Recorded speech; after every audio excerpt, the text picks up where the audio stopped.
함께 하나님 앞에 사도신경함으로 믿음을 드러내겠습니다. 전능하사 천지를 만드신 하나님 아버지를 내가 믿사오며 그 외아들 우리 주 예수 그리스도를 믿사오니 이는 성령으로 잉태하사 동정녀 마리아에게 나시고 본디오 빌라도에게 고난을 받으사 십자가에 못 박혀 죽으시고 장사된 지 사흘 만에 죽은 자 가운데서 다시 살아나시며 하늘에 오르사 전능하신 하나님 우편에 앉아 계시다가 저리로서 산자와 죽은 자를 심판하러 오시리라. 성령을 믿사오며 거룩한 공예와 성도가 서로 교통하는 것과 죄를 사하여 주시는 것과 몸이 다시 사는 것과 영원히 사는 것을 믿사옵나이다. 아멘.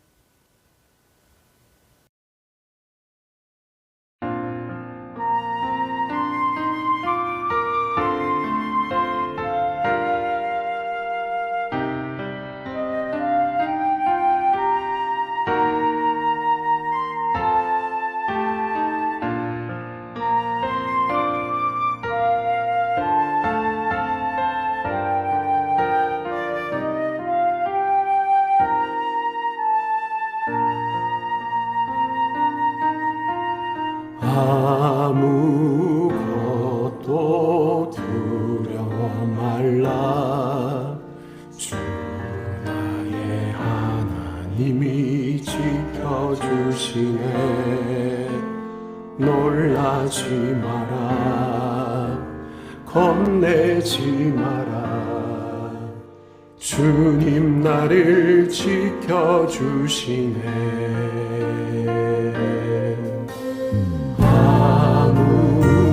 아무것도 두려워 말라. 주 나의 하나님이 지켜주시네. 놀라지 마라. 겁내지 마라. 주님 나를 지켜주시네.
존귀와 찬양과 영광을 받으시기에 합당하신 하나님, 주님의 은혜와 사랑에 감사를 드립니다.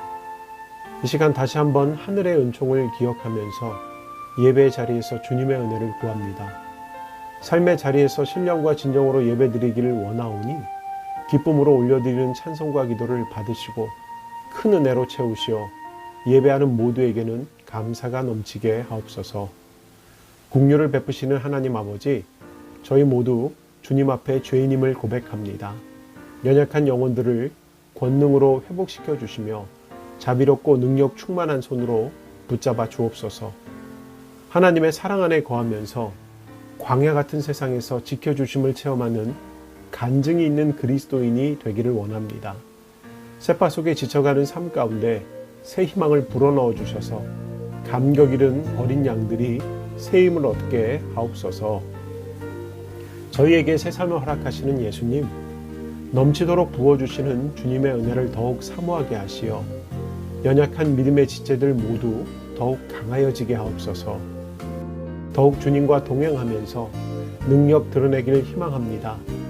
주님께서 붙들어 주심으로 예수 그리스도의 복음을 날마다 담대히 증거하며 세상의 유혹에 타협하지 않고 조롱 앞에서도 굴하지 않게 하옵소서. 언약궤를 지키시는 성령님을 온전히 의지합니다. 동행하시는 성령님의 이끄심 안에서 오로지 하나님의 말씀에 순종하는 생명력 넘치는 교회로 든든히 서게 하옵소서. 함께 섬기는 지체들 모두가 말씀 앞에 부끄럽지 않는 일꾼들이 되게 하소서. 하늘로부터 오는 복을 나누며 지역사회의 구원의 빛이 되게 하옵소서. 다시 새롭게 하시는 예수님의 이름으로 기도합니다. 아멘. 오늘 우리에게 주시는 하나님의 말씀은 마가복음 12장 38절에서 44절까지입니다. 예수께서 가르치실 때에 이르시되 긴 옷을 입고 다니는 것과 시장에서 모난 맞는 것과 회당의 높은 자리와 잔치의 윗자리를 원하는 서기관들을 삼가라. 그들은 과부의 가산을 삼키며 외식으로 길게 기도하는 자니 그 받은 판결이 더욱 중하리라 하시니라. 예수께서 헌금함을 대하여 앉으사 무리가 어떻게 헌금함에 돈 넣었는가를 보실새 여러 부자는 많이 넣었는데 한 가난한 과부는 와서 두 렙돈 곧 한 고드란트를 넣는지라. 예수께서 제자들을 불러다가 이르시되 내가 진실로 너희에게 이르노니 이 가난한 과부는 헌금함에 넣는 모든 사람보다 많이 넣었도다.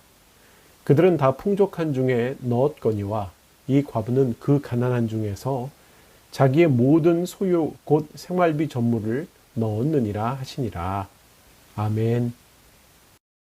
사랑하는 성도 여러분들, 지난 시간 평안하셨는지요? 비가 내린 뒤 갑자기 날씨가 추워졌습니다. 이럴 때 여러분들 감기 더욱 조심하시기를 바랍니다. 계속해서 마가복음의 말씀을 나누겠습니다. 예수님께서는요, 유대 종교 지도자들과 관계가 썩 좋지 않으셨죠? 여러분들도 잘 알고 있을 것입니다. 예수님께서는요, 그들과 타협하지 않으셨습니다. 그리고 심지어 서슴지 않고 그들을 비판까지 하셨습니다. 그 이유가 무엇일까요?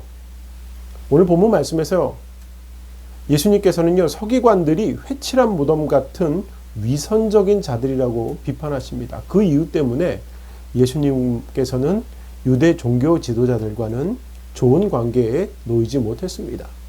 물론 그렇지 않은 경우도 분명히 있습니다.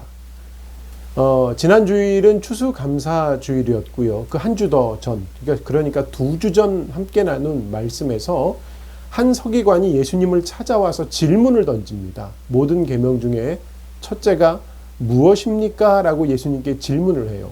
그런 서기관에게 예수님께서는요, 하나님 사랑 그리고 이웃 사랑이 가장 중요하고 큰 계명임을 설명했습니다.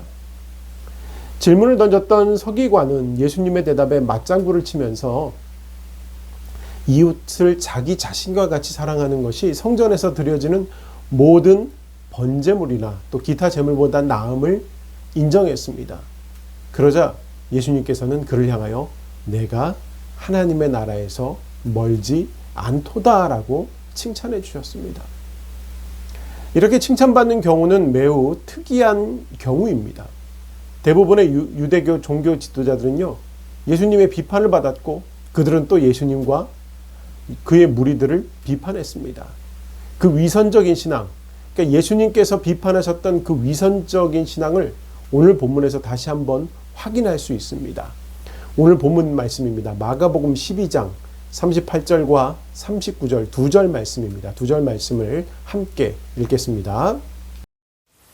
예수께서 가르치실 때에 이르시되 긴 옷을 입고 다니는 것과 시장에서 문안 맞는 것과 회당의 높은 자리와 잔치의 윗자리를 원하는 서기관들을 삼가라. 당시 유대 종교 지도자들이 당연히 여기는 것들이 있었습니다. 서기관들이 긴 옷을 입고 다니는 것, 그리고 시장에서 문안 받는 것과 회당에서 높은 자리 및 잔치에서 또 윗자리를 원하는 것이었어요. 예수님께서는요, 그런 모습에 대하여 굉장히 부정적이셨습니다. 본문에서 말하는 긴 옷은 가운을 이야기합니다. 가운.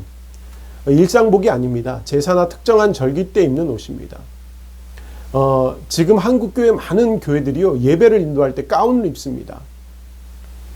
이런 거와 비슷한 맥락이라고 할 수 있어요. 그런데 저는 개신교의 전통을 지키기 위해서 또 권위주의를 벗어버리기 위하여 가운을 걸치지 않습니다. 그런데 2000년 전 서기관들은요, 평상시에도 그 가운, 긴 옷을 입고 다녔다고 합니다. 그것을 예수님께서 지적하셨습니다. 가운 입고 다닐 수도 있죠. 그런데 그 옷을 입고 다니는 것은 그들이 가졌던 특권의식 때문입니다. 그들은 옷을 통하여 자신의 지위를 드러냈습니다. 권위를 과시했어요. 그들이 긴 옷을 입고 지나가면 광장에서나 번잡한 장터에서 사람들이 인사하고 경의를 표했습니다. 그런 그들에 대하여 예수님께서는 본문 말씀에서 지적을 하셨어요. 예수님께서는요, 서기관들이 입은 긴 옷을 입지 않으셨습니다. 높은 자리에 앉는 것을 원하지도 않으셨습니다. 하지만 스스로를 낮추셨습니다. 그래서 제자들의 발을 씻겨주셨고 죄인들과 창기들을 돌보셨습니다. 또한 세리들과 함께 상을 나눴습니다. 그냥 그레이스가 아닌 어메이징한 그레이스, 놀라운 은혜의 모습을 예수님께서 직접 보여주셨습니다. 그런데 왜 서기관들을 삼가해야 하나요? 서기관들이 겉으로는 그렇게 한없이 착한 척을 해대면서 은밀하게 악을 행하던 자들이었기 때문입니다. 오늘 본문 말씀 40절 말씀입니다. 40절 말씀을 함께 읽겠습니다. 그들은 과부의 가산을 삼키며 외식으로 길게 기도하는 자니 그 받은 판결이 더욱 중하리라 하시니라. 본문에 기록한 예수님의 지적 중에 하나는 서기관들이 타인의 소유를 삼키는, 즉 탈취하는 자들이었기 때문입니다. 거기다가 그들이 탈취하는 대상이 누구냐면 바로 과부들이었어요. 구약의 전통에서는요, 과부는 약자입니다. 이건 복음서에만 꼭 그렇게 약자로 표현된 게 아니라 성경 전체에서 과부, 어린이들, 고아, 이방인 다 이거 약자, 그러니까 유대 사회에서 인정받지 못하는 자들에 대한 의미로 사용된 단어들입니다. 그러니까 고아, 과부, 이방인은 마치 한 문장처럼 세트로 구약의 여러 곳에 등장합니다. 그들이 가장 힘없는 존재를 대표하는 상징이었기 때문입니다. 그런 약자들을 상대적인 강자인 종교 지도자, 서기관들이 수탈을 했어요. 당시 유대인들에게 어떤 여성이 과부가 되면 그 재산을 믿을 만한 서기관에게 위탁하여 관리하는 일종의 관습이 있었습니다. 그만큼 서기관들의 사회적 지위를 알 수 있습니다. 그런데 그런 관습을 이용해서 서기관들이 과부의 재산을 삼키곤 했다는 거예요. 여러 가지 종교적 이유를 들어서 재산 대부분을 고르반으로 드리게 하거나 혹은 서기관 자신의 개인적 용도로 사용하는 일에 허락하도록 그들을 속였습니다. 그녀를 속였어요. 뿐만 아니라 재산을 맡아주신 대신 수수료를 받는데 그걸 과대하게 책정하기도 했고요. 또 위탁받은 돈으로 부동산에 투기하고 고리대금업에도 그 당시에도 2000년 전에도 투자했다고 합니다. 그래서 다양한 방법으로 과부들의 재산을 이용해서 부를 창출하고 또 그들의 재산을 삼키는 경우가 허다했다고 해요. 그래서 예수님께서 그들을 책망하신 겁니다. 그래서 카톨릭에서 사용하는 공동 번역 성경에서 삼킨다. 오늘 본문에는 그냥 삼킨다라고 표현하지만 공동 번역에서는 이 단어를 등쳐먹는다라고 아주 노골적으로 번역하고 있어요. 근데 그런 악행을 저지르면서도 서기관들은 뻔뻔합니다. 남들 앞에 길게 기도합니다. 자신이 매우 경건한 사람이라고 위장합니다. 하나님 앞에서 스스로를 돌아보지 못하고 그렇게 감추고 위장을 했어요. 이 모든 것을 알고 계셨던 예수님께서는요, 그들의 역겨운 위선을 참을 수가 없으셨죠. 그래서 그들이 하나님 앞에 받을 판결 또한 훨씬 무거울 것이라고 천명하셨습니다. 그래서 예수님께서는요, 오늘 본문의 말씀을 전하십니다. 오늘 본문 41절과 42절 말씀, 이 두 절 말씀을 함께 읽겠습니다. 예수께서 헌금함을 대하여 앉으사 무리가 어떻게 헌금함에 돈 넣었는가를 보실새 여러 부자는 많이 넣었는데 한 가난한 과부는 와서 두 렙돈 곧 한 고드란트를 넣는지라. 성전에는요, 헌금함이 있습니다. 그 앞에 예수님께서는 오고 가는 무리들이 헌금함에 이렇게 돈을 넣는 모습을 가만히 지켜보고 계셨어요. 모든 유대인 남성들은요, 반세겔씩 의무적으로 내야 하는 이른바 성전세를 내야 합니다. 그게 두 개의 헌금함에 배정되어 있어요. 그 외에 재물 드려야 헌금함도 여러 가지가 있고요. 특별히 6개의 낙헌제함이 있었습니다. 여기에 낙헌제는 오늘날 감사헌금과 같은 맥락으로 이해하시면 됩니다. 무수히 많은 사람들이 성전을 출입하면서 그 헌금함 앞을 지나갔어요. 부자들도 많이 지나갔겠죠. 부자들은 많이 헌금합니다. 당시에는 모든 게 다 동전이었어요. 화폐가 동전이었기 때문에 헌금을 많이 하면 소리가 날 수밖에 없습니다. 짤랑짤랑 떼그랑 땡그랑 소리가 납니다. 많은 헌금들을 동전으로 헌금 앞에 넣었겠죠. 반면 가난한 자들은요, 어떻겠을까요? 그런 소리가 나지 못했겠죠. 42절 말씀에 기록하기를 한 가난한 과부는 와서 두 렙돈 곧 한 고드란트를 넣는지라라고 기록되어 있어요. 이 두 렙돈은요, 오늘날 지금의 화폐 가치로 따져도 단돈 1,000원밖에 되지 않는 아주 적은 금액입니다. 그런데 그렇게 적은 금액을 헌금했지만 예수님께서는 제자들을 다 불러서 그 이름 없는 한 과부의 이야기를 특별히 꺼내십니다. 43절과 44절 두 절 말씀입니다. 두 절 말씀을 함께 읽겠습니다. 예수께서 제자들을 불러다가 이르시되 내가 진실로 너희에게 이르노니 이 가난한 과부는 헌금함에 넣는 모든 사람보다 많이 넣었도다. 그들은 다 풍족한 중에 넣었거니와 이 과부는 그 가난한 중에서 자기의 모든 소유 곧 생활비 전무를 넣었느니라 하시니라. 예수님께서는요, 두 렙돈을 헌금함에 넣은 여인을 지칭하시면서 이 가난한 과부는 헌금함에 넣는 모든 사람보다 많이 넣었다라고 말씀하셨어요. 이름 없는 과부가 두 렙돈을 모두 하나님께 드린 것이라면 분명히 이 일은 칭찬받을 만한 믿음의 행동입니다. 아마 예수님께서도 그 믿음을 보시고 그녀를 칭찬하셨습니다. 바로 이 가난한 과부가 모든 사람들보다 제일 많이 넣었다라고 말씀하신 이유가 자신의 낳은 모든 것, 그의 생명까지도 어떻게 내놓을 만한 액수를 내놓은 겁니다.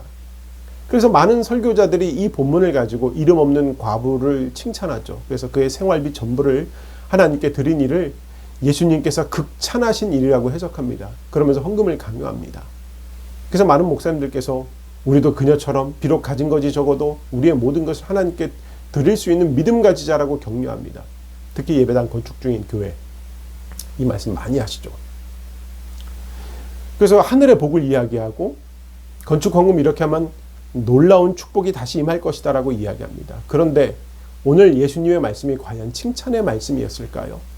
이 말씀은 여인에 향한 칭찬의 말씀뿐 아니라 또 여기에 더한 성전을 향한 분노의 말씀이 포함된 이야기합니다. 성경의 말씀을 바로 알기 위해서는요, 이 말씀이 어떤 맥락에서 또한 어떠한 시대적 배경을 가지고 어떠한 사회적 상황 속에서 어떤 목적을 가지고 기록되었는가를 보라고 제가 여러 번 말씀드렸죠. 그걸 전체적으로 제가 분위기를 잘 살펴야 된다라고 말씀드렸습니다.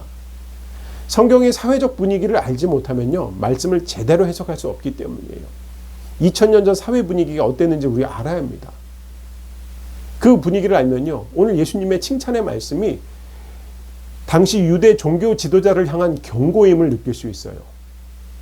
왜 두 렙돈일까요? 한 렙돈이면 안 되나요? 과부는요, 한 렙돈만 헌금하고 한 렙돈으로 밀가루 사면 안 됐을까요? 예수님께서 활동하셨던 2000년 전 헌금함에 들어갈 수 있는 최소 금액이 정해져 있었어요. 동전 하나만을 넣을 수가 없었습니다. 한 렙돈이 안 돼요. 아무리 가난한 사람이라고 해도 헌금함에 반드시 최소한의 금액이 바로 두 렙돈, 그걸 넣어야 합니다. 그게 성전에서 일하는 종교 지도자들이 정한 기준이에요. 그게 하나님께서 정한 기준도 아닙니다. 그렇게까지 해야 할 만큼 성전이 형편이 어려웠을까? 아니죠. 유대 역사가 요세푸스의 기록에 의하면 당시 예루살렘 성전은요, 어마어마한 정말로 넉넉한 부를 소유하고 있었다라고 합니다. 성전 내부에 보물을 쌓아두는 방이 여러 개 있었고 곳곳에 헌금함이 있었으며 그 위에 헌금의 목적이 적혀 있어서 사람들에게 다양한 목록으로 헌금을 독려했다고 합니다. 그렇게 부를 축적해서 종교 지도자들의 배를 불렸다고 하죠. 그러니 예수님께서 성전을 정화하시려고 하신 것이고 무너질 것이라고까지 말씀을 하셨던 겁니다. 함께 예배드리는 성도 여러분들, 오늘 본문 말씀은요, 서기관들을 향한 비판으로 시작합니다. 특별히 서기관을 비판하시면서 40절 말씀에 그들은 과부의 가산을 삼키며 외식으로 길게 기도하는 자니 그 받은 판결이 더욱 중하리라 하시니라 라고 하셨어요. 그들은 가난한 과부마저도 생존을 위한 최소한 것까지도 성전에 바쳐야 한다고 말씀하시면서 가난한 자에 대한 책임을 전혀 하지 못하고 있었습니다. 그거를 예수님께서 책망하신 거예요. 몇 주 동안 마가복음 11장과 12장에 걸쳐서 예루살렘 성전에서 행해지는 제사의 기능을 우리가 말씀을 드렸는데 본질을 잃어버리고 있는 겁니다. 지금 원래 목적이 아닌 현실의 규칙, 그들이 정한 그 율, 그것이 더 중요했습니다. 그렇게 예루살렘 성전으로 중심으로 하는 유대 종교 지도자들은 변질되었습니다. 하나님의 복음을 따라가야 하는 유대교가 그게 변질되었단 말입니다. 종교가 정형화되었고 생명력을 잃어버렸어요. 그래서 조직만 남아있는데 그렇게 된 조직만을 위해서 변질되었을 때 얼마나 끔찍한가를 오늘 본문을 통해서 우리가 조금이나마 깨달을 수 있습니다.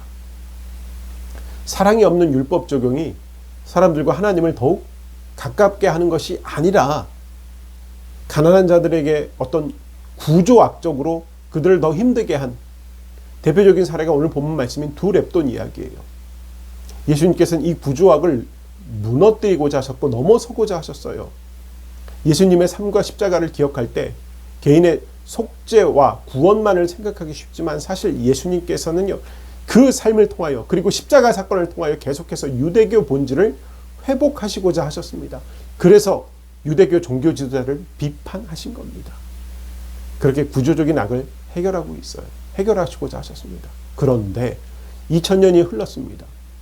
오늘날 저희는 또 다른 수많은 성전들을 목격하게 됩니다.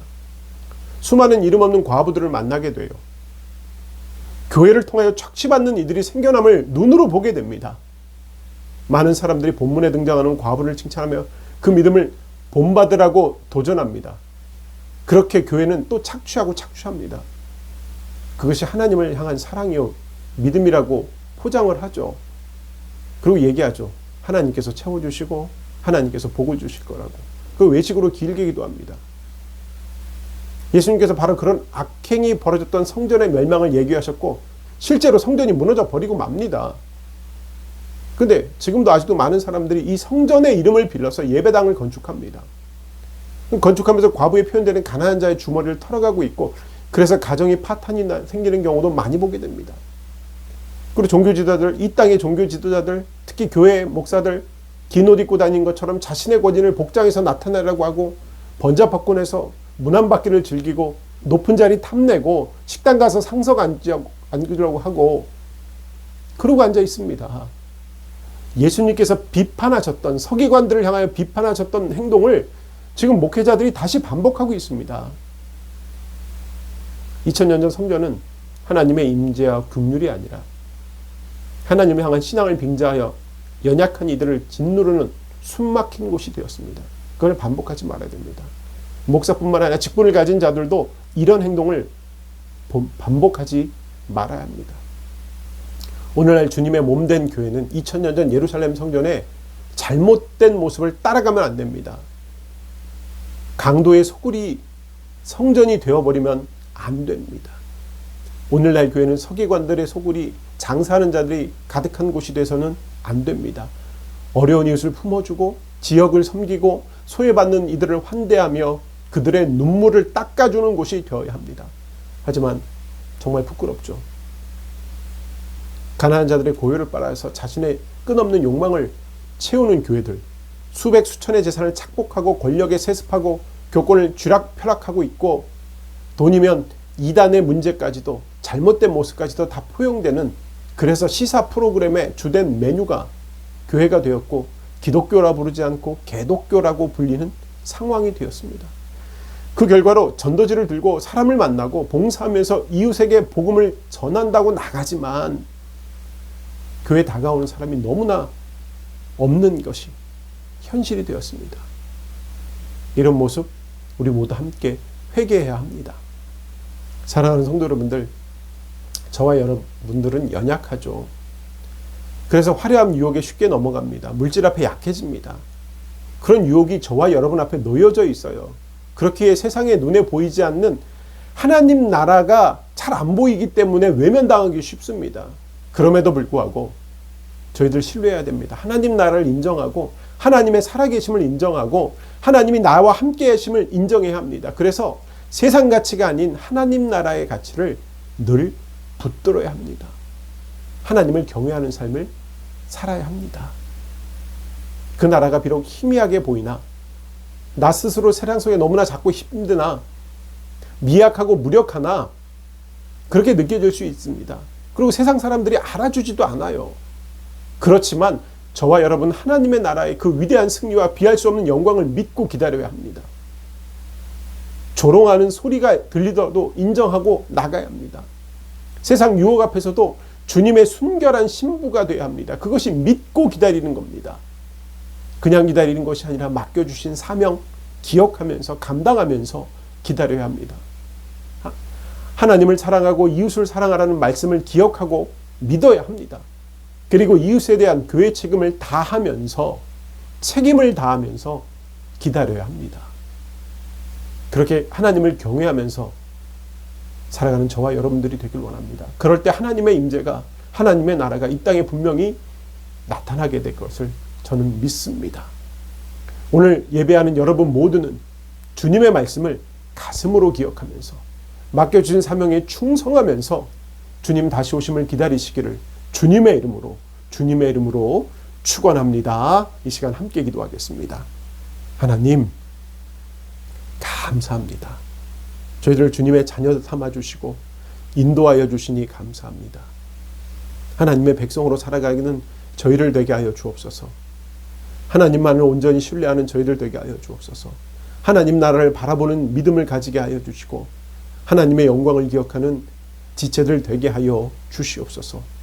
넘어질 때 있고 쓰러질 때 있고 좌절할 때 있고 낭망할 때 있지만 주가 주신 능력으로 다시금 일어서길 원합니다. 하나님의 능력을 덧입어서 승리하길 원합니다. 하나님 저희를 붙들어 주시옵소서. 믿음 지키며 순결한 신부가 될 수 있도록 세상 유혹에 흔들리지 않으며 하나님의 나라와 하나님의 영광을 구하는데 모든 것 채워주심 받는 삶 살아가게 하여 주시옵소서. 주님, 이 땅의 교회를 바로 세워주시길 원합니다.